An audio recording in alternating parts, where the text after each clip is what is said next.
नमस्कार, मी भाऊ तोरसेकर. तुम्ही बघत आहात प्रतिपक्ष. मित्रांनो, परत एकदा सत्तांतरानंतर महाराष्ट्रातल्या शिवसेनेचे 2 दसरा मेळावे होणार आहेत. एक ओरिजिनल बाळासाहेबांच्या वारसाची असलेली उबाठा शिवसेना आणि दुसरं ज्यांना कायदेशीररित्या पक्ष म्हणून राजकारणात बाळासाहेबांचा वारसा मिळाला आहे ते एकनाथ शिंदे यांची शिवसेना. अशा दोन्ही शिवसेनांचे वार्षिक मेळावे यंदाही होणार आहेत. आणि शिवाजी पार्क हे मैदान या निमित्ताने परत एकदा वादाचा विषय होण्याची शक्यता निर्माण झाली होती. पण योग्य वेळी एकनाथ शिंदे यांच्या गटाने किंवा पक्षाने त्यातून माघार घेतली. आपला अर्ज जो महापालिकेकडे होता तो मागे घेतला. याला मनाचा मोठेपणा म्हणता येईल. कारण अनेकदा राजकारणामध्ये साध्य काय करायचं असतं हे विसरून दुसऱ्याला कुठे त्रास होईल याचाच विचार केला जातो, ज्याच्यामध्ये उद्धव ठाकरे आणि त्यांची उबाठा शिवसेना गेल्या 4 वर्षापासून फसत गेलेली आहे. तसं एकनाथ शिंदेंना उद्धवरावांना त्रास व्हावा म्हणूनच शिवाजी पार्क मैदानासाठी हट्ट करता आला असता आणि प्रकरण परत महापालिकेतून कोर्टापर्यंत गेलं असतं आणि कोर्टात अर्थातच गेल्या वर्षीपेक्षा वेगळा निकाल आला नसता. पण तरीही उद्धव ठाकरेंना त्रास होईल ना, उबाठा शिवसेनेला त्रास होईल ना, याच पातळीवर जर एकनाथ शिंदे विचार करत असते तर त्यांनी मुद्दाम अडवणूक करून आपला महापालिकेतला अर्ज कायम ठेवला असता आणि परत कोर्टात जाऊन कोर्टाच्या निकालानुसार शिवाजी पार्क मैदानावरचा हक्क या वर्षासाठी सोडला असता. हे मी एवढ्यासाठी सांगतोय मित्रांनो की राजकारणात वावरताना आणि सार्वजनिक जीवनात वावरताना आपला फायदा कशात आहे, आपला लाभ कशात आहे, आपल्याला कशामुळे नुकसान होणार नाही याचाही विचार करावा लागतो. पण ज्यावेळेला तुम्ही आपल्या उद्दिष्टापेक्षा दुसऱ्याचा खेळ नासवण्याचा विचार करता तेव्हा तुमची अर्ध्यापेक्षा अधिक ऊर्जा त्याचा खेळ नासवण्यात जाते आणि परिणाम गोळाबेरीज काय येते तर तुमचंच अधिक नुकसान झालं आहे. जे आपण शरद पवारांच्या बाबतीत बघू शकतो की इतकी 50-60 वर्षाची राजकीय कारकीर्द करून शरद पवार कुठेही पोहोचू शकले नाहीत. कारण त्यांनी स्वतःसाठी काही करण्यापेक्षा इतरांचं सगळं कामकाज नासवण्यामध्ये आपली सगळी शक्तीपणाला लावली. नेमकं उद्धव ठाकरे त्याच वाटेने चाललेत आणि त्यामुळे आपल्याला त्या मार्गाने जायचं नाही आहे हे एकनाथ शिंदे यांनी या निमित्ताने दाखवलं. पण जाऊन दे, विषय माझा तो नाही आहे. परत एकदा दसरा मेळावा होणार आहे आणि तुम्हाला आठवत असेल तर या जगाचा निरोप घेण्यापूर्वी बाळासाहेब ठाकरे यांनी शिवाजी पार्कवरून जे शेवटचं भाषण केलं ते रेकॉर्डेड होतं. एका मोठ्या पडद्यावर बाळासाहेबांचं ते रेकॉर्ड केलेलं भाषण दाखवण्यात आलं आणि त्यानंतर फार काळ ते जगले नाहीत. पण जाण्यापूर्वी त्यांनी केलेल्या त्या शेवटच्या रेकॉर्डेड भाषणामध्ये त्यांनी एक गोष्ट सांगितली होती आणि ते तुम्हाला यूट्यूबवर मिळेलसुद्धा, मुद्दाम बघा. त्यामध्ये बाळासाहेबांचं वाक्य बारकाईने समजून घेतलं पाहिजे. बाळासाहेब म्हणाले होते, आजपर्यंत तुम्ही मला सांभाळलं आणि मी तुम्हाला सांभाळलं. म्हणजे महाराष्ट्राने, मराठी जनतेने मला म्हणजे बाळासाहेबांना सांभाळलं आणि बाळासाहेबांनी मराठी जनतेच्या अशा आकांक्षा जपल्या, जोपासल्या. आजपर्यंत तुम्ही मला जपलत, मी तुम्हाला सांभाळलं.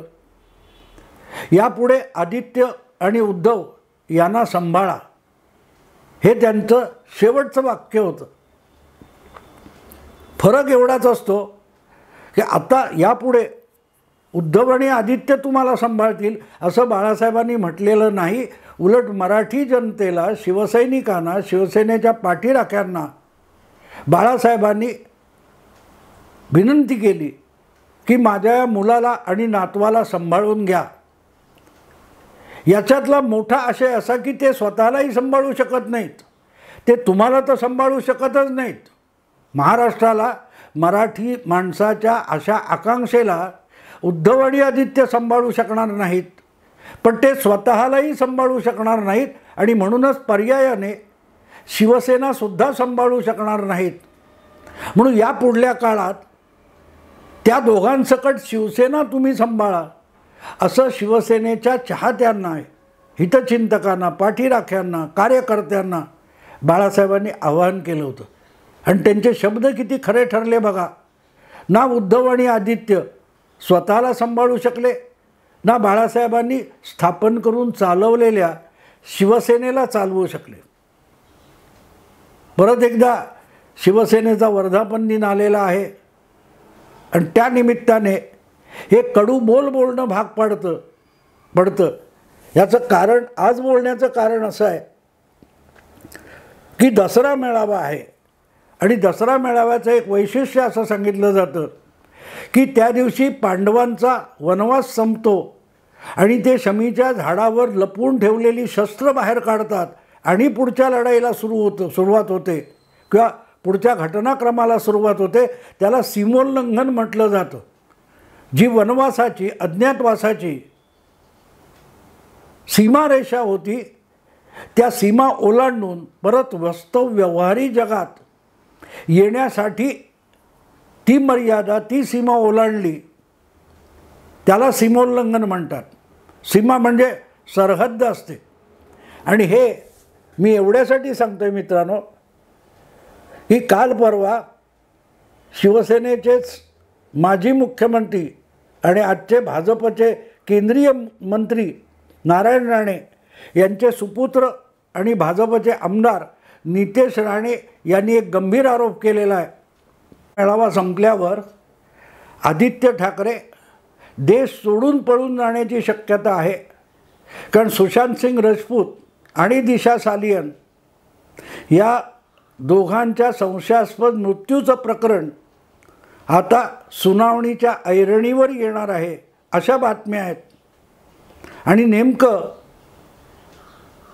दसऱ्याच्या नंतर ते होईल इथपर्यंत सांगताना नितेश राणे यांनी एक हिंट दिलेली आहे, एक इशारा केलेला आहे की आदित्य ठाकरे हे परदेशी पळून जाऊ शकतात आणि त्यांची 2 विमानाची तिकीटं परदेशी जाणारी आधीच बुक करण्यात आलीत.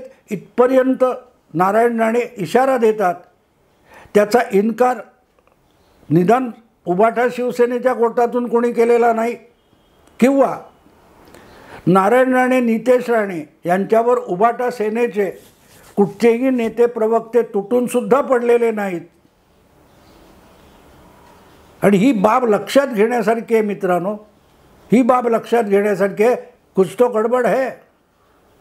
आणि गडबड असायचं कारण नितेश राणे किंवा राणे पिता पुत्रांनी यापूर्वी अनेक आरोप केलेत, अगदी वेडेवाकडे आरोप केलेत, पण त्याकडे ढुंकून न बघणारे आदित्य ठाकरे किंवा उद्धव ठाकरे यावेळेला आदित्य ठाकरेंनी पहिल्यांदा हायकोर्टात एक कॅव्हिएट दाखल केलं, इंटरव्हेन्शन पिटिशन दाखल केलेलं आहे की जो विषय, जे पिटिशन, जी जनहित याचिका राशीद पठाण म्हणून कोणीतरी केलेली आहे त्याच्यात एकतर्फी निर्णय दिला जाऊ नये, आपली बाजू ऐकून घेतल्याशिवाय कोर्टाने कुठलाही आदेश पास करू नये असं कॅव्हिएट आदित्य ठाकरे यांनी दाखल केलं आहे. म्हणजे या विषयातला पहिला प्रतिसाद जवळजवळ 3-3.5 वर्षानंतर आदित्य ठाकरे यांनी दिलं आहे. कारण सुशांत सिंग राजपूत आणि दिशा सालियन यांच्या संशयास्पद मृत्यूनंतर भयंकर धुरळा उडाला होता, पण तरीही आदित्य ठाकरे किंवा उद्धव ठाकरे यांनी त्याविषयी जाहीर वक्तव्य कुठलं केलं नव्हतं की थेट कुठलीही कारवाई, प्रतिक्रिया दिलेली नव्हती. हे पहिल्यांदाच घडलं आहे. आणि याच्यावर सुद्धा मी यापूर्वी एक व्हिडिओ केलेला होता. किंबहुना त्याच्या आधीसुद्धा मी एक व्हिडिओ केला होता की सुशांत सिंग राजपूतचं संशयास्पद मृत्यूचं भूत बाटलीतून बाहेर येऊ शकतं. आणखीन एक मुद्दा असा आहे की 18 सप्टेंबरला मी एक व्हिडिओ केला होता. तो नितेश राणे, नारायण राणे, आदित्य ठाकरे, उद्धव ठाकरे या विषयातला होता. तुम्हाला कदाचित आठवत असेल किंवा विसरला असेल तर मुद्दाम जाऊन बघा. माझा व्हिडिओ आहे प्रतिपक्षवर. ही वाघाच्या बछड्याला गद्दारच वाचवू शकतात अशा शीर्षकाचा तो व्हिडिओ आहे. ह्याचं कारण असं होतं की त्या व्हिडिओच्या आधी एका कार्यक्रमात मी आणि नारायण राणे, भाऊ तोरसेकर आणि नारायण राणे यांची भेट झाली होती आणि 1.25 तास गप्पा झाल्या होत्या. त्यावेळेला आमच्या खाजगीत गप्पा चालू असताना मी त्यांना एक प्रश्न विचारला होता की तुम्ही आदित्य ठाकरे काय ते सुशांत सिंग वगैरे याविषयी अधूनमधून आरोप करत असता, अगदी छाती ठोकून आरोप करता. मग तुम्हाला जी माहिती आहे किंवा तुमच्याकडे जर पुरावे असतील तर ते तुम्ही चौकशी संस्थेला, यंत्रणेला देत का नाही? आणि त्याविषयी नारायण राणे यांनी खुलासा जो केला होता त्यावर मी तो व्हिडिओ केला होता की म्हणजे त्यांनी पुरावे आहेत असं म्हटलं नाही की पुरावे नाहीत असं म्हटलं नाही.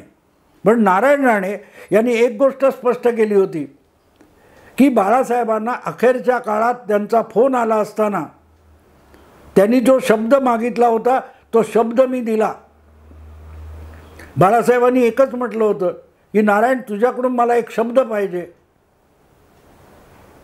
की कधीही उद्धव आणि आदित्य यांचं न भरून येणारं नुकसान होईल किंवा हानी होईल असं काहीही करणार नाहीस, एवढा एक शब्द मला दे. आणि नारायण राणे म्हणाले मी त्यांना तो शब्द दिलेला आहे आणि त्यामुळे माझ्याकडे काहीही असलं तरी ज्यामुळे ठाकरे परिवाराची म्हणजे आजचे जे उद्धव ठाकरे यांचा परिवार आहे त्याचं नुकसान होईल असं मी काहीही करणार नाही असा शब्द मी साहेबांना दिलेला आहे. आणि त्यावरच तो मी व्हिडिओ केला होता. त्यानंतर अनेकांनी, आमच्या अश्विन अघोरने पण त्याच्यावर व्हिडिओ केला होता की जनहितासाठी अशी आपल्याकडे असलेली माहिती ही नारायण राणे यांनी दडपून कोणाला तरी शब्द दिला आहे म्हणून दडपून ठेवण्यात अर्थ नाही. आणि अश्विनने माझ्याशी सुद्धा हुज्जत केली होती की शेवटी सार्वजनिक क्षेत्रात काम करणारा राजकीय नेता, कार्यकर्ता हा जनतेला बांधील असतो आणि जनहिताचा जेव्हा विषय येतो तेव्हा व्यक्तिगत दिलेले शब्द वगैरे पाळण्याची गरज नसते. असं अश्विनचं आणि माझं वाद झाला होता. पण मी त्याला तेव्हाही म्हणालो होतो की आपण दिलेला शब्द पाळण्यासाठी नारायण राणे कटिबद्ध असले तरी त्यांचं वाक्य मला महत्त्वाचं वाटतं की माझ्यामुळे नुकसान होईल असं मी काही करणार नाही. पण ती माहिती इतर कुणाच्या तरी माध्यमातून सुद्धा बाहेर आणली जाऊ शकते, येऊ शकते, ही सुद्धा शक्यता नाकारता येत नाही. नारायण राणे जसं ते महायुद्धातलं महाभारताच्या महायुद्धातली गोष्ट सांगतात ना की अश्वत्थामा मेला, असं युधिष्ठिराने म्हटलं तर द्रोणाचार्य ते खरं मानतील आणि शस्त्र खाली ठेवतील असं कृष्णाने सांगितलं. पण मी खोटं बोलणार नाही असं म्हटल्यानंतर श्रीकृष्णाने त्याला म्हटलं होतं तू मोठ्याने म्हण, कारण अश्वत्थामा मेलेला आहे. पण अश्वत्थामा नावाचा हत्ती मारला गेला आहे, माणूस मारला गेलेला नाही आणि हत्ती द्रोणाचार्यांचा पुत्र नाही आहे. त्यामुळे तू जोरात ओरड युधिष्ठिरा, तू जोरात ओरड अश्वत्थामा मेला आणि हळू आवाजात, जो आवाज दूरपर्यंत पोहोचणार नाही तेवढ्या आवाजात म्हण नरोवा कुंजरोवा. काय माहिती हत्ती मेलाय की माणूस मेलाय हे हळू आवाजात बोलायचं आणि मोठ्या आवाजात बोलायचं अश्वत्थामा मेला. ही गोष्ट जेव्हा असते ना मित्रांनो, त्यावेळेला आता जी माहिती अचानक पुढे आली आहे असं सांगतात, त्या माहितीमध्ये नारायण राणे आणि नितेश राणे यांनी आजपर्यंत वेगवेगळ्या प्रसंगी वेगवेगळ्या दिवशी मांडलेल्या सगळ्या गोष्टी एकत्रित होताना दिसत आहेत. आणि ती शक्यता त्याचं काय ते सोर्स कुठचा आहे, सूत्र कुठली आहेत ते तुमच्या लक्षात येऊ शकतं. आणि म्हणून मग आजसुद्धा नारायण राणेंचे सुपुत्र नितेश राणे म्हणतात की परदेशी जाण्याची 2 विमानाची तिकीटं बुक केलेली आहेत. इथपर्यंत माहिती नितेश राणेंना कोण देतो, हा विषय गंभीर आहे मित्रांनो. आजसुद्धा ठाकरे परिवारामध्ये ज्या ज्या गोष्टी घडतात त्याची इतकी छोटी बारीक सूक्ष्म माहिती ही राणेंपर्यंत पोहोचते कशी, हा एक संशोधनाचा विषय होऊ शकेल. ज्यांना निष्ठावान कट्टर म्हणून उद्धव ठाकरे आणि आदित्य ठाकरेंनी आपल्या भोवती गोळा केले, त्यामध्ये कोणीतरी आहेत की ही बारीक सारीक तपशीलवार माहिती उद्धव आणि आदित्य पिता पुत्रांच्या विरोधकांकडे कोणतरी पोहोचवणार आहे. कारण 2 विमानाची तिकीटं काढण्यात आली आहेत. हे जे नितेश राणे सांगतात यातलं गांभीर्य लक्षात घेतलं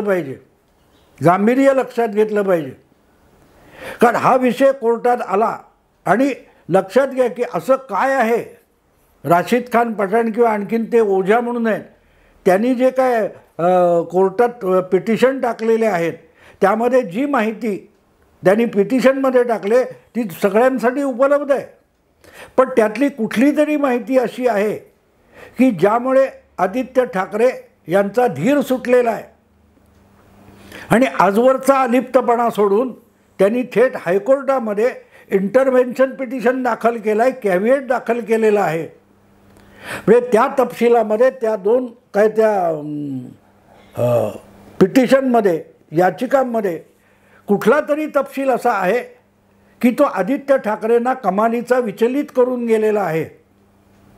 आणि मग तो आधार घेतला की माझी बाजू ऐकल्याशिवाय, मित्रांनो अशा स्वरूपात जेव्हा काही गोष्टी होतात तुम्हाला माहिती आहे ना, ज्यावेळेला संजय राऊतांनी वेडेवाकडे आरोप केले आणि त्यासाठी मुंबईच्या पोलीस आयुक्तांची सुद्धा बदली करून संजय पांडे हे आयुक्त 2-2.5 महिन्यासाठी आणले, 4 महिन्यासाठी, ते किरीट सोमय्याला अडकवण्यासाठी होते. आणि त्यामुळे संजय राऊत यांचे आरोप गंभीरपणे घेऊन किरीट सोमय्या आणि त्यांचे मुलगा आहे नील म्हणून, त्या दोघांनी अटकपूर्व जामिनासाठी अर्ज केला होता. त्यापेक्षा आदित्य ठाकरेंनी दाखल केलेला जो इंटरव्हेन्शन पिटिशन आहे तो वेगळा नाही, एकतर्फी निर्णय होऊ शकतो इतकी भीती आदित्य ठाकरेंना वाटावी असा काहीतरी तपशील राशिद खान पठाण आणि ते निलेश ओझा यांच्या पिटिशनमध्ये नक्की आहे. आणि म्हणून नितेश राणे जेव्हा म्हणतात की परदेशी जाण्यासाठी 2 विमानाची तिकीटं बुक करण्यात आलेली आहेत, ही बाब मित्रांनो गंभीर आहे. आणि योगायोग असा आहे की दसरा हा सीमोल्लंघनाचा उत्सव म्हणून साजरा केला जातो, सीमोल्लंघन. आणि परदेशी जाणं म्हणजे सुद्धा देशाच्या सीमा ओलांडून उल्लंघन करून जाणं असतं. कशासाठी आपल्याला माहिती नाही, पण नितेश राणे यांच्या आरोपातलं गांभीर्य हे आदित्य ठाकरेंच्या इंटरव्हेन्शन पिटिशनमुळे वाढलेलं आहे. आणि त्यामुळेच हा विषय दिसतो तितका वरवरचा नाही, गंभीर आहे. जेव्हा केव्हा हे पिटिशन सगळे एकत्र ऐकले जातील, म्हणजे राशिद खान पठाण, निलेश ओझा आणि इंटरव्हेन्शन पिटिशन आदित्य ठाकरे, त्या दिवशी काहीतरी मोठं घडण्याची शक्यता आहे. आणि तोपर्यंत आदित्य ठाकरेंना कुठलाही धोका नाही, ते परदेशीसुद्धा जाऊ शकतात, त्यांना कोणीही अडवू शकत नाही. नीरव मोदी गेले, विजय मल्ल्या गेले, मेहुल चोक्सी गेले, मग आदित्य ठाकरेंना कोण अडवणार? अनेक जण जातात. जोपर्यंत तुमच्या विरोधात कुठलाही आदेश नसतो त्यापर्यंत विमानतळावर तुमच्याकडे परदेशाचा व्हिसा आहे की नाही एवढं बघितलं जातं आणि तुम्हाला विमानात बसता येतं. कुठेतरी मनात शंका आहे का आदित्य ठाकरे यांच्या? नाहीतर मग त्यांनी इंटरव्हेन्शन पिटिशन दाखल केलाच नसता. झडप घातल्यासारखं. अर्णब गोस्वामीला अटक केल्यानंतर तो गेला होता, पण प्रदीप भंडारीला अटकपूर्व जामीन असताना सुद्धा पोलिसांनी आगाऊपणा करून 8-8 तास चौकशीसाठी पोलीस ठाण्यात सांताक्रूजच्या बसवलेलं होतं. तेव्हा कायदा सत्तेत असताना उद्धव ठाकरेंनी ज्याप्रमाणे वापरला, आदित्य ठाकरेंनी ज्याप्रमाणे वापरला, किंवा नारायण राणेंना उचला, अधिक फोर्स पाठवा, असं अगदी पत्रकार परिषदेत बसून फोनवर रत्नागिरीच्या जिल्हाधिकाऱ्याला अनिल परब धमकावत होते, आठवत असेल तुम्हाला. त्या कायद्याचा हत्यार ज्याच्या हाती जिसकी लाठी उसकी भैंस. आणि म्हणून कुठेतरी खुसपट सापडलं तर आपण अडचणीत येऊ अशी कुठली तरी भीती आदित्य ठाकरेंना आहे का? नसेल तर त्यांनी कमीत कमी आपल्या प्रवक्त्याकडून नितेश राणे यांनी केलेला 2 विमानाची तिकीटं हा आरोप फेटाळला तरी पाहिजे होता. पण मी बोलतोय तोपर्यंत तो फेटाळल्याचं कुठे बातमी मला बघायला मिळाली नाही. बघू दसरा मेळावा संपला की सीमोल्लंघन होतं की नाही. कारण मी तुम्हाला सांगितलं, मी नारायण राणेंच्या भेटीनंतर ही गोष्ट क्लिअर केली होती. आत्ता इथेच थांबतो. आवडलं लाईक करा, शेअर करा, सबस्क्राईब करा. नमस्कार.